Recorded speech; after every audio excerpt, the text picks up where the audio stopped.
बिस्मिल्लाहिर्रहमानिर्रहीम, अस्सलाम वालेकुम। ईरान इसराइल जंग के बाद इस वक्त सदर डोनाल्ड ट्रंप बड़े गुस्से में नजर आ रहे हैं और नेतन्याहू से उनके ताल्लुकात खराब हो चुके हैं। डोनाल्ड ट्रंप को आज तक इतने गुस्से में नहीं देखा गया। उन्होंने बाकायदा गाली दी है। अंग्रेजी में जो सबसे ज्यादा गलीज तरीन गाली है उसका इस्तेमाल किया है, एफ वर्ड से। एफ के लफ्ज से वो गाली शुरू होती है। और जब उनसे सवाल किया गया कि अभी उस तरह से जंगबंदी नहीं हो पा रही, तो उस पर उन्होंने कहा कि इतने दिनों से दोनों ममालिक जंग लड़ रहे हैं और इनको नहीं पता, और फिर वो लफ्ज़ गाली का यूज़ करके कि जी वो क्या कर रहे हैं। फिर ये भी कहा कि मैं नेतन्याहू से बहुत ज़्यादा नाखुश हूँ। डोनाल्ड ट्रंप ने बिल्कुल भी सफारती दाब का ख्याल नहीं रखा और बड़ी सख्त उन्होंने ज़ुबान इस्तेमाल की। ज़्यादा गिला उन्होंने इसराइल से किया, क्योंकि हुआ यह कि जो ही जंगबंदी का ऐलान हुआ और बताया कि जी इतने घंटे बाद ये जंगबंदी शुरू हो जाएगी, उससे पहले ईरान ने, यानी जंगबंदी के वक्त से पहले ईरान ने एक और बड़ा हमला इसराइल पर कर दिया। अब हुआ ये कि इसराइल ने ये कहा, बहाना बनाया कि जी ईरान ने सीज फायर की खिलाफ वर्जी की है। जिस वक्त जंगबंदी का वक्त शुरू हुआ उसके बाद ईरान ने एक और मिसाइल हमला किया है। ईरान ने कहा हमने ऐसा नहीं किया। बहरहाल इसराइल ने इसको बहाना बनाकर फिर अपने जहाज भेज दिए। फिर क्या था, डोनाल्ड ट्रंप तो आग बगोला हो गए और वो शदीद गुस्से में आ गए। और फिर उन्होंने अपने ही सोशल मीडिया का इस्तेमाल करते हुए कहा कि फौरी तौर पर, मैं नेतन्याहू से कहता हूं, फौरी तौर पर ये जहाज वापस बुलाएं जो अटैक करने गए ईरान पर। मजीद अब जंग जारी नहीं रहनी चाहिए। वाज़ेह अल्फाज में उन्होंने कहा कि बस अब बहुत हो गया और यहां पर अब खलीजी ममालिक में और आग नहीं होनी चाहिए, बस अब इसको ख़त्म करें। क्यों डोनाल्ड ट्रंप इतने ज़्यादा दबाव में नज़र आ रहे थे? क्या वजह थी इतने प्रेशर में कि गालियां देने पर आ गए कि जी ये जहाज़ वापस बुलाओ, इसराइल को कह रहे हैं। वो तो इसराइल आप देख रहे हैं कत्लेआम भी कर रहा हो तो उसके साथ खड़े होते हैं। फिर क्या हुआ ऐसा कि अब ईरान पर अटैक, जिसका वो कहते थे कि जी इनके पास कोई और वक्त ही नहीं रह गया, बड़ा सख्त ट्रंप ने अल्फाज इस्तेमाल किए थे कि जी बड़ा इनको हमने दे दिया, अब इनके पास कोई रास्ता नहीं है, या तो ये जौहरी तनसीबात अपनी ख़त्म कर दें मुकम्मल तौर पर, वरना यह है कि फिर तबाही हो जाएगी ईरान की, और ये सब कुछ कहा था। अब वही ईरान का शुक्रिया भी अदा करने लग गए, ईरान पर हमलों से इसराइल को रोकने भी लग गए। क्या हुआ ऐसा? इतना प्रेशर किस तरह से आ गया? एक तो यह कि ईरान कंट्रोल ही नहीं हो रहा था। इसमें सबक है अब कि आगे अब जो सुपर पावर्स अपने आप को समझती हैं, जिस तरह इसराइल समझता था कि उसको कुछ भी नहीं हो सकता, वो सारा एतमाद, वो सारी कहानियाँ, वो मिथ, वो सब ख़त्म हो गई। फिर कि जी अब इसका असला ख़त्म होगा, ईरान का अब ख़त्म होगा, अब मिसाइल ख़त्म होंगे, वो भी नहीं हुआ।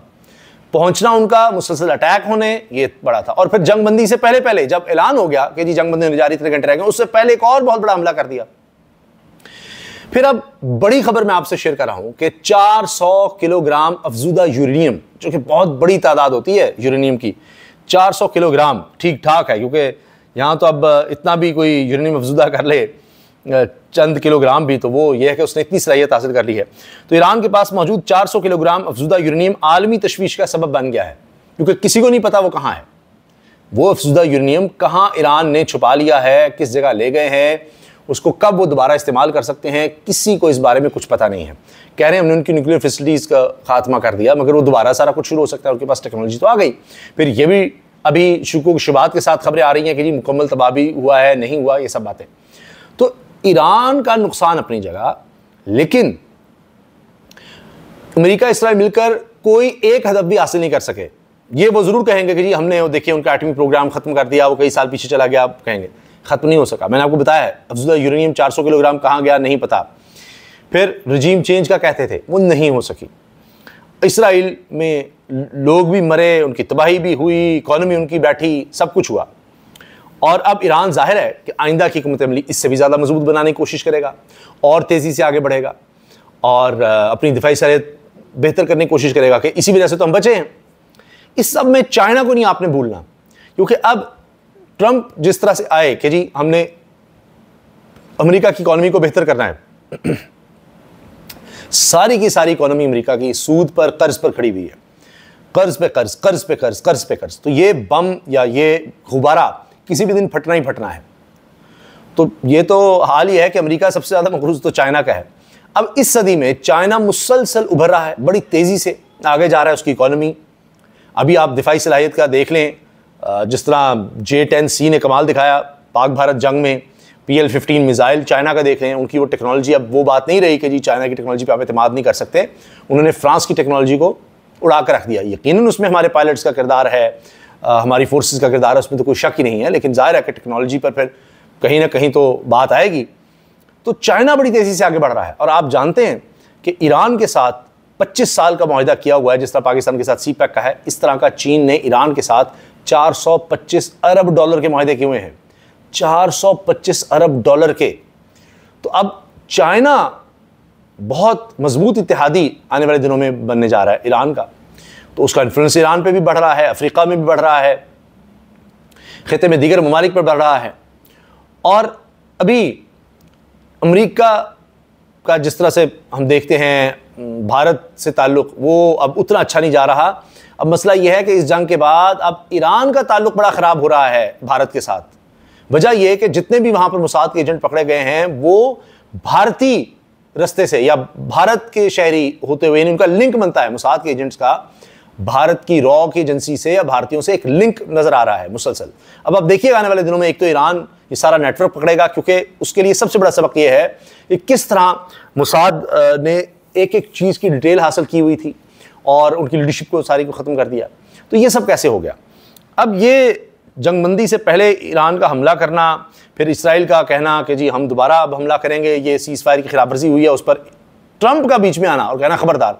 और फिर ये हुआ है कि कोई हमला तेहरान पर एक किया दिखाने के लिए कि जी हमने उसके बावजूद सीज़ फायर के बावजूद देखिए हमने जाकर बदला ले लिया है और ये कर दिया। लेकिन ये भी कहा जा रहा है कि ट्रंप की वार्निंग की वजह से उस तरह का हमला नहीं इसराइल ने किया जिस तरह का हो सकता था, या उससे बड़ा हमला भी कर सकता था। और फिर कहीं जंग दोबारा तवील ना हो जाती, ईरान कहता है तो बड़ा हमला हो गया, इसका तो हमें जवाब देना पड़ेगा। लेकिन अब जंगबंदी तो फिलहाल लग रही है, क्योंकि जब कोई भी फरीक मजीद जंग ना चाह रहा हो तो फिर जाहिर है कि कब तक आप ये कहेंगे कि लड़ाई होगी। मगर ईरान की स्टेटमेंट्स बड़ी सख्त हैं। जौहरी तनसीबात पर अमेरिकी और इस्राईली बमबारी के बाद ईरान ने नया मनसूबा बता दिया है कि वो तो आगे बढ़ रहे हैं, और अमेरिकी तैयारों ने ईरान के 3 यूरेनियम मफजूदगी मराकज़ पर बमबारी की थी, और उन्होंने कहा है कि बहाली के इंतजाम पहले ही कर रखे थे। हमने अपने प्रोग्राम की बहाली को किस तरह आगे लेके चलना है उसके लिए हमने पहले ही सारा कुछ तैयार कर लिया था। अब आप सोचिए ज़रा, वो आगे वैसे ही बढ़ने लगे हैं, अपने प्रोग्राम को आगे बढ़ाने लगे हैं। और कतर के साथ भी दोबारा ईरानी सदर ने मामला तय कर लिया। ईरानी सदर का अमीर कतर को फ़ोन, कतर में अमेरिकी फ़ौजी अड्डे पर ईरानी मिसाइल हमले के बाद उन्होंने ये किया है कि उनको कहा कि हमारा आपके ख़िलाफ़ कुछ भी नहीं था और हम आपके ख़िलाफ़ नहीं थे। फिर यानी अब ईरान सीख रहा है इससे कि जी हमें अब डिप्लोमेसी भी अपनी बेहतर करनी है। जंगबंदी से पहले ईरान का इसराइल पर मिसाइल हमला, 4 इसराइली हलाक, मुतअद्दिद ज़ख्मी। ये जो आखिरी हमला किया वो भी बड़ा ख़तरनाक किया। ट्रंप ने दोबारा जाहिरियत की तो मुंह तोड़ जवाब मिलेगा। जंगबंदी के बाद कमांडर इन चीफ पासदारान इनकलाब का बयान कि अब फिर कोई कुछ किया अमेरिका ने या ट्रंप ने तो हम इसका भी बड़ा भरपूर जवाब देंगे। ईरान इसराइल जंगबंदी, आलमी मार्केट में तेल की कीमतें तेज़ी से नीचे आने लगी। ट्रंप ने ईरान और इसराइल से जंगबंदी की खिलाफवर्जी ना करने की अपील कर दी कि खबरदार आप ये इसको ना तोड़ना जंगबंदी को। सीज़ फायर की खिलाफवर्जी का इल्ज़ाम, फ़ौज को ईरान पर हमले का हुक्म दिया। इसराइली वज़ीर दिफा ने बात कही। मुझे इसी में एक बात याद आ गई जो मैं चाइना का कह रहा हूँ, इन्फ्लुएंस बढ़ रहा है। उसमें आप अंदाज़ा लगाइए कि एक वक्त में अमेरिका ने चीन से दरख्वास्त की कि चीन ईरान को समझाए, वही 425 अरब डॉलर का मैंने को बताया ना, उनके साथ मुआहदे हैं अगले 25 साल के, कि चीन ईरान को मना करे कि आपने हुर्मुज़, जिससे बहुत बड़ी तादाद में तेल और गैस की तिजारत होती है, उसको बंद ना करे, क्योंकि वो आखिरी हरबा था ईरान के पास। मगर उससे पहले पहले चीज़ें तय होना शुरू हो गई। इसराइल और ईरान का चंद घंटों बाद ही एक दूसरे पर जंगबंदी की खिलाफवर्जी का इल्ज़ाम आया। इसराइल ने मकामी वक्त के मुताबिक 9 बजे ईरान पर हमला किया। तर्जुमान ईरानी मिलिट्री कमांडर, इसराइल का ईरान पर सीज़ फायर की खिलाफवर्जी का इल्ज़ाम, जवाबी कार्रवाई का हुक्म दे दिया इसराइली वज़ीर दिफा। ये दोनों की तरफ से इल्ज़ाम लगते रहे। ईरान इसराइल जंगबंदी का मकासद जल्द हासिल होने की उम्मीद है। चीन, अब चीन भी फ्रंट फुट पर आ रहा है और ऐलानात कर रहा है। जंगबंदी आज सुबह से शुरू हो चुकी, ताहम खतरा बरकरार है, इसराइली फ़ौज ने कहा, और इसराइल की फ़ज़ाई हदूद भी खोल दी गई हैं। इसका मतलब ये कि अब मज़ीद ख़तरात नहीं हैं। तो आने वाली दिहाइयों में आप नज़र रखिएगा, चीन का इन्फ्लुएंस आपको बढ़ता नज़र आएगा और अमेरिका का कम होता नज़र आएगा। मुझे ये लगता है, ये अब मेरा इस पर तज्जिया है कि ये जो सऊदी अरब, कतर और यूएई, कतर की तो आपने देखा जो अमेरिका की एयर बेस थी कतर में, वहाँ तो बराह रास्त ईरान ने हमला किया, बाकी भी ख़तरा था। अब हालिया दिनों में सबसे ज़्यादा अमेरिका में इन्वेस्टमेंट की अगर बात की जाए डॉलर की मद में, 2000 अरब डॉलर से ज़्यादा उसमें सऊदी अरब, कतर और यूएई, ये 3 ममालिक करने जा रहे हैं। तो इन तीन ममालिक को खतरात शुरू हो गए थे, तो इन्होंने प्रेशर नहीं डालना था कि ये हम आपसे मुआहदे कर रहे हैं, आपने ऐसी जंग छेड़ दी है जिसमें हम भी बीच में आग के लपेट में आ रहे हैं। तो ये भी प्रेशर ट्रंप पर था कि उन्होंने अपनी इकॉनमी को बचाना है, अमेरिका की इकॉनमी जो खोखली होती चली जा रही है उसको कुछ ठीक करना है। तो उसके लिए भी ज़रूरी था कि वो जल्द से जल्द इस जंग को ख़त्म करवाते, ताकि ये जो खलीजी ममालिक हैं वो कुछ सुकून में आते और इन्वेस्टमेंट की बात होती, क्योंकि पूरी कंपनियां, अमेरिकन कंपनियां खुद भी हिल जाती कि पता नहीं इसका क्या बनेगा क्या नहीं बनेगा। तो उनको भी नज़र आ रहा है, जिस तरह अब ट्रंप ने आते ही कहा कि जी चीन में इन्वेस्ट ना करें, यहाँ पर करें, फिर इनको पहले तो बड़े टैरिफ लगा दिए चीन पे, लेकिन आखिरकार फिर मुआहदा करना पड़ा चीन के साथ, तो ताकि दोनों तरफ से कुछ हल निकाला जा सके। तो इस वजह से अब ये मानना पड़ेगा, अमेरिका को भी मानना पड़ रहा है, क्योंकि अभी ये स्टेटमेंट लास्ट जो आई है ट्रंप की वो ये है कि चीन अब ईरान से तेल की खरीदारी जारी रख सकता है। ट्रंप वो ये भी कह रहे हैं।